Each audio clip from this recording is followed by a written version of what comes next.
செய்யும் தொழிலெல்லாம் சீர்தூக்கி பார்க்கின் நெய்யும் தொழிலுக்கு நிகரில்லை அப்படின்னு சொல்றாங்க. உலகத்துல இருக்கக்கூடிய செய்யக்கூடிய எல்லா தொழில்களையும் நம்ம ஒன்றுபடுத்தி உற்று நோக்கணும் அப்படின்னா நெய்யும் தொழில், அதாவது நெசவு தொழிலுக்கு ஈடான தொழில் எதுவுமே இல்லை, அதுக்கு நிகர் எதுவுமே கிடையாதுன்றாங்க. ஏன்னா நெசவு தொழில் மூலம்தான் மனிதனுக்கு மானத்தை மறைக்கக்கூடிய அந்த ஆடையை செய்யக்கூடியது நெசவு தொழில். அதனாலதான் நெசவு தொழிலை உயர்ந்த தொழிலா பின்பற்றுவது தமிழர்களுடைய கொள்கை அப்படின்னு சொல்றாங்க.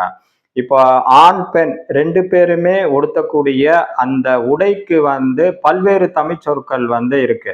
உடையினை குறிக்கும் தமிழ் சொற்கள் அப்படின்னு சொல்றாங்க. அது என்ன அப்படின்னு பார்த்தோம் அப்படின்னா அதோடைய பெயர்கள் தழை, துகில், கலிங்கம், அறுவை, சிதார், ஆடை, உடுக்கை, கச்சு, ஈரணி, தானை, பேர்வை, காழகம், கச்சம், கச்சை, வம்பு, மடி, பட்டு, சீரை, படம், படாம், பூங்கரை நீலம், உத்தரீயம், கம்பளம், கவசம், தூசு, மடிவை, சிதர்வை, சிதவல், வார், மெய்ப்பை, துகின்முடி, மெய்மறை, அரத்தம், மெய்யாப்பு, வாலிது, வெளிது, புட்டகம், நூல், பக்குடுக்கை, ஈர்ங்கட்டு, கோடி, கூரை, புடவை,